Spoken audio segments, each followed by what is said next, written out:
Imagine finally buying your first home. You sign like a mountain of paperwork, you move all your furniture in, and you're finally settling into your new life. Right, the dream. Exactly.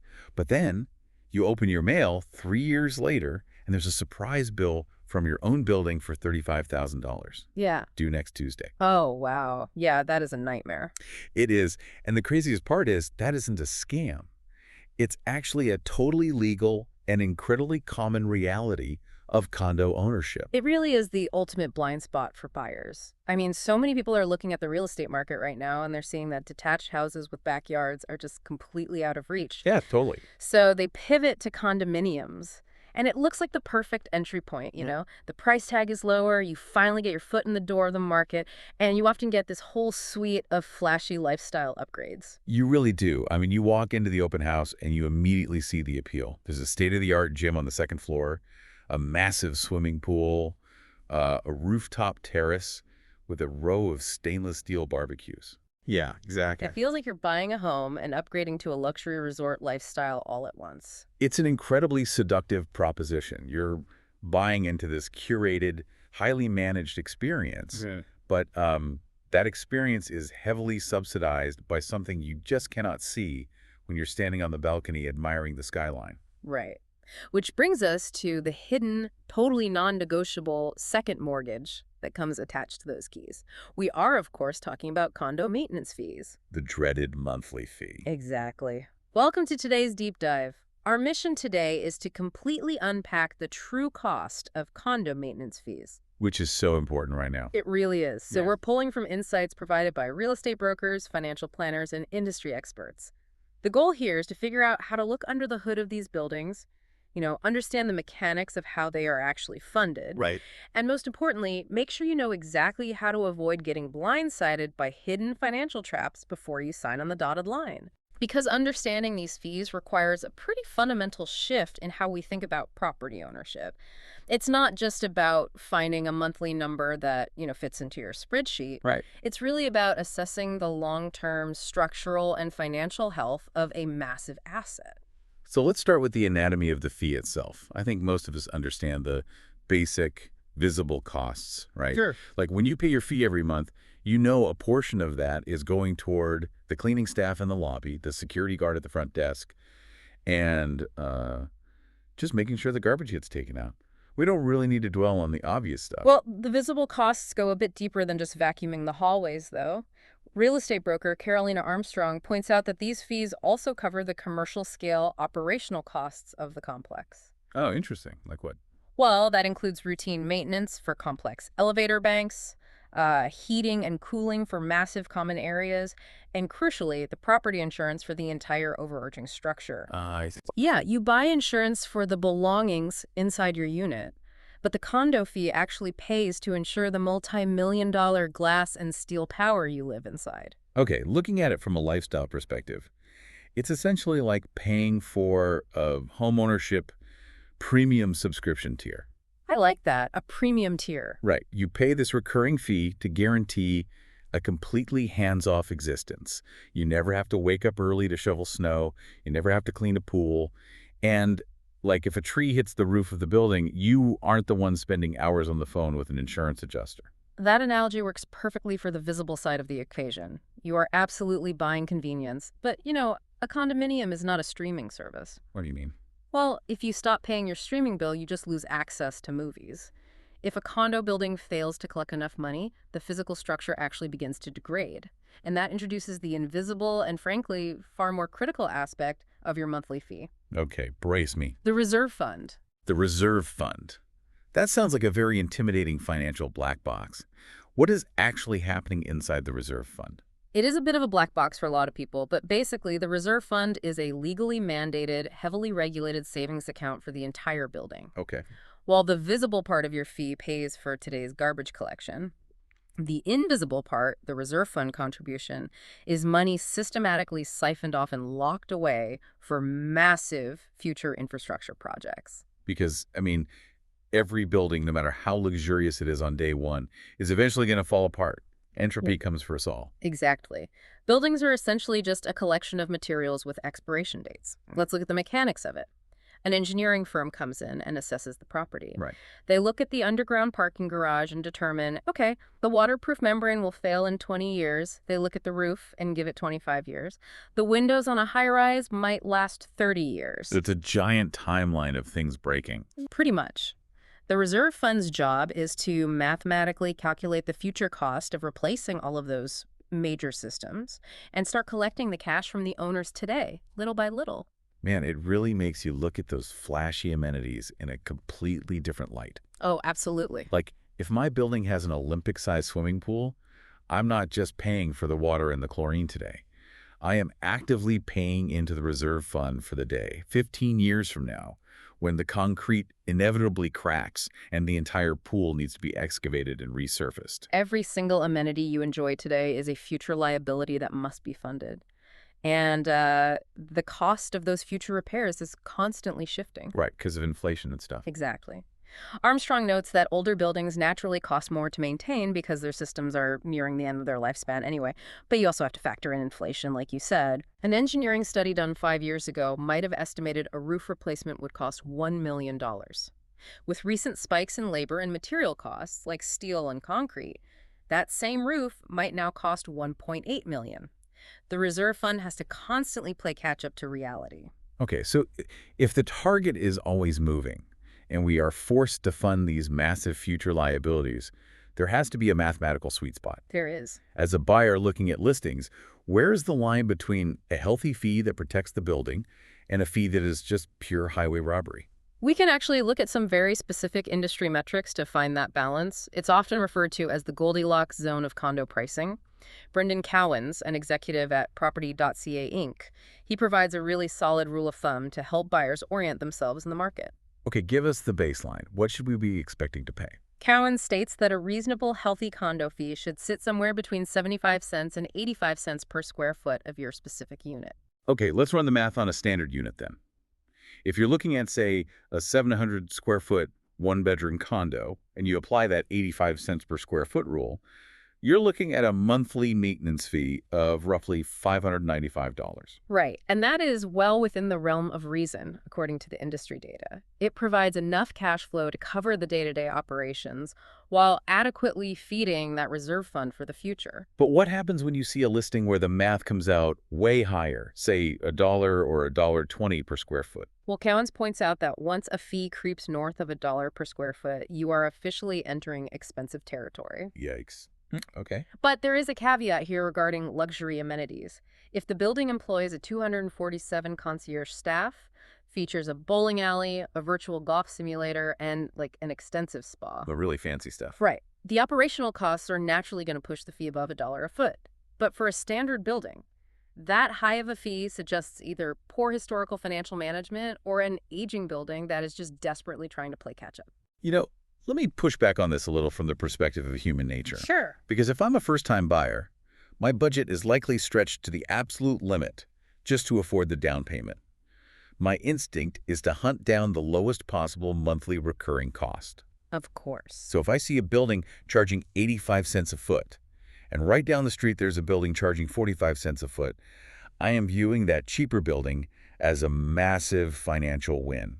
Saving a few $100s a month feels like hitting the jackpot. It is entirely logical to think that way. When we buy car insurance or internet packages, we shop for the lowest rate. But applying that consumer mindset to condominiums is incredibly dangerous. Really? Yes. In this specific ecosystem, a super low fee is not a bargain. It is a massive blinking warning sign. Okay, walk us through the mechanism of why saving money today is a bad thing. We have to go back to the reserve fund. Carolina Armstrong is really adamant about this metric. If you find an older building, say 20 years old, charging only 50 cents a square foot, you should be deeply concerned. Deeply concerned. Absolutely. At 20 years old, a building is entering the exact window where major multi-million-dollar systems are going to fail. The HVAC units are dying. The elevator motors are burning out. Oh, man. If the monthly fee has been kept artificially low at 50 cents, the building is simply not collecting enough cash to pay for those replacements. So the reserve fund is essentially starving. But how does it even get to that point? Doesn't the condo board know they have to save money? This is where we have to look at the psychology and politics of condo boards. You know, a condo board is not made up of professional property managers. It's made up of the owners who actually live in the building. They're volunteers. Exactly, they are volunteers. And every year, these volunteers have to vote on the annual budget. Oh, I see. They're basically amateur politicians managing a microeconomy. That is a great way to put it. And like many politicians, they often prioritize short-term popularity over long-term stability. So when an engineering firm tells the board they need to raise fees by 15% to properly fund the roof replacement 10 years from now, the board members realize that they will personally have to pay that 15% increase, along with all their neighbors. And nobody wants their monthly expenses to jump. Nope. So they vote to ignore the engineer's advice. They keep the fees artificially low just to keep everyone happy today. So they're intentionally underfunding the savings account to save themselves a few bucks, essentially borrowing against the physical integrity of the building. Exactly. But the deferred maintenance doesn't just vanish because a board voted to ignore it. Right. The missing 30 cents a square foot that they failed to collect over the last decade, well, it creates a massive financial crater. The concrete is still degrading. The roof is still leaking. And eventually that roof caves in. The building needs $2 million to fix it, but the reserve fund only has like $200,000 because the board wanted to keep the monthly fees low. So where does the missing $1.8 million come from? It comes directly out of your pocket, the current owner. Wow.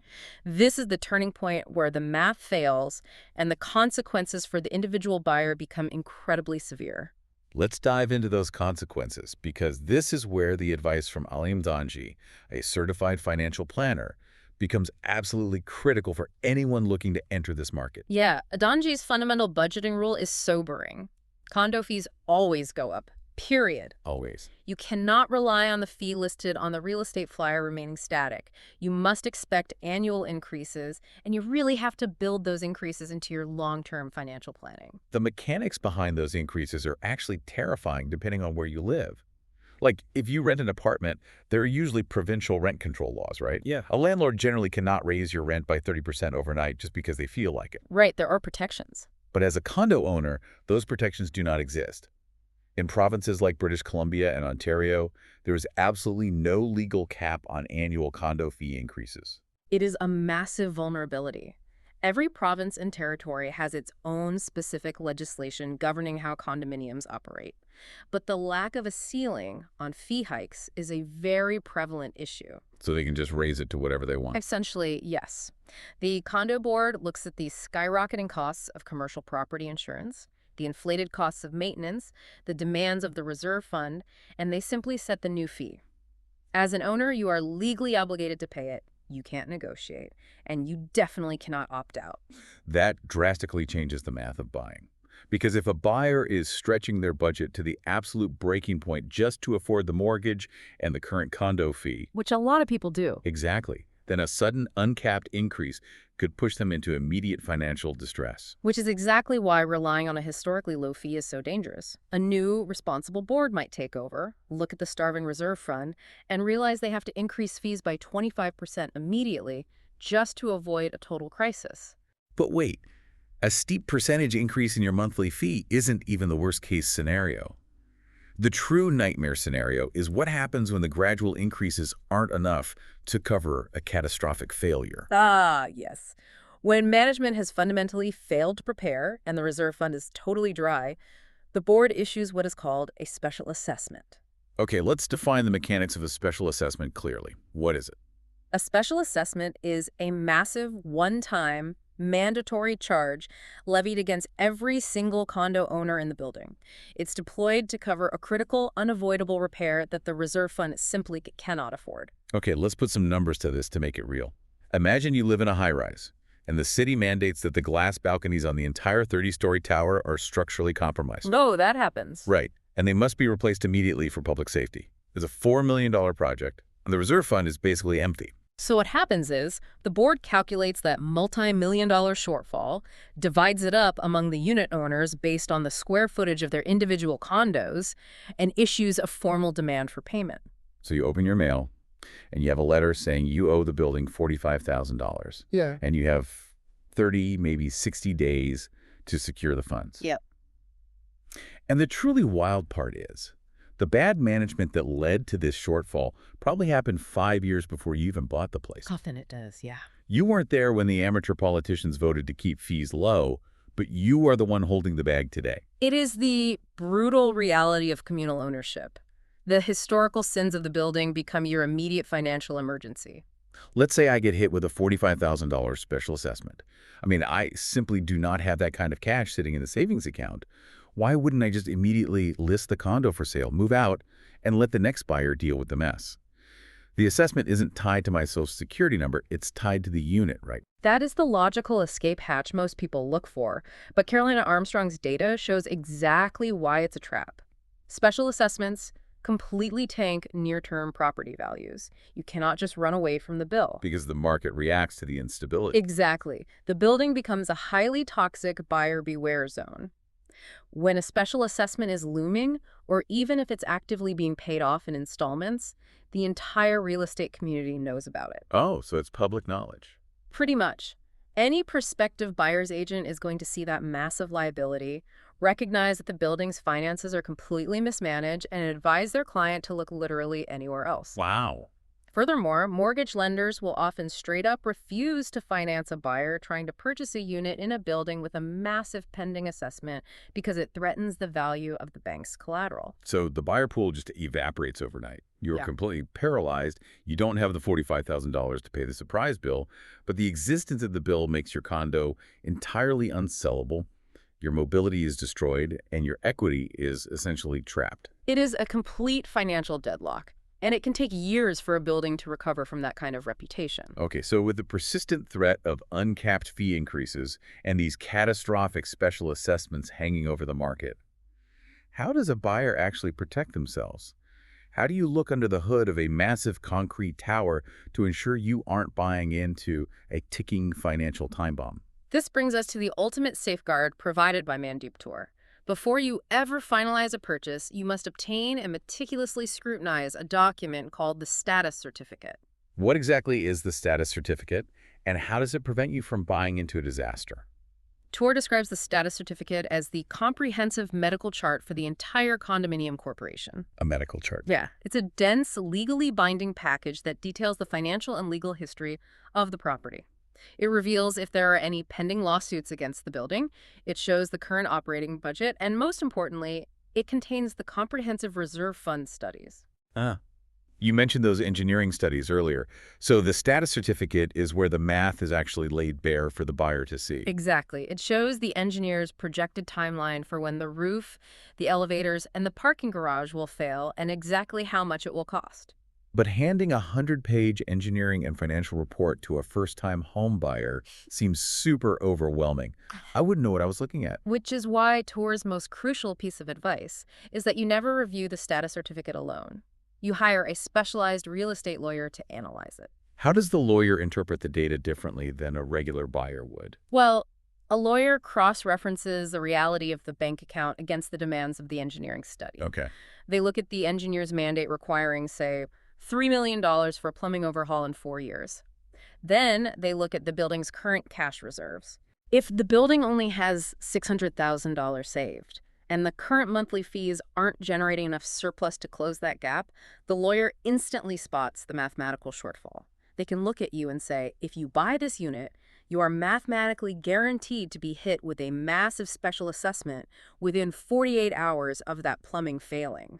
The lawyer reads between the lines to predict the financial trajectory of the building. Exactly. And it's really the only leverage you have, because once you sign the closing documents, condo fees become an unyielding fixed cost. You cannot negotiate them down, and you cannot withhold payment just because you disagree with how the board is spending the money. And that fixed nature brings us right back to Alim Tanji's budgeting strategy. Before you even bid on a condo, you have to run a stress test on your own personal finances. Right. He calls it looking for the green flag in your budget. Yes. A green flag scenario means your monthly cash flow is robust enough to absorb a sudden, uncapped 20% increase in your condo fee, while still allowing you to comfortably pay your mortgage, buy groceries, and meet your personal retirement savings goals. So if a fee increase means you have to stop saving for retirement, you're not in a safe position to buy that specific property. Correct. You have to be able to absorb the shock. Diving into the mechanics of all this dramatically shifts the perspective on what it actually means to buy a condominium. You aren't just buying a box of air on the 15th floor with a nice view of the city. No, you're really not. You are actively buying into a complex microeconomy. You're tying your financial future to the competence of a volunteer board of your neighbors, the rising costs of commercial building materials, and the physical degradation of concrete and steel. It requires a level of proactive financial vigilance that goes far beyond traditional homeownership. You have to audit the entire community's financial health, not just your own. Which leaves you with the fascinating and maybe slightly terrifying lingering question to ponder on your own. Let's hear it.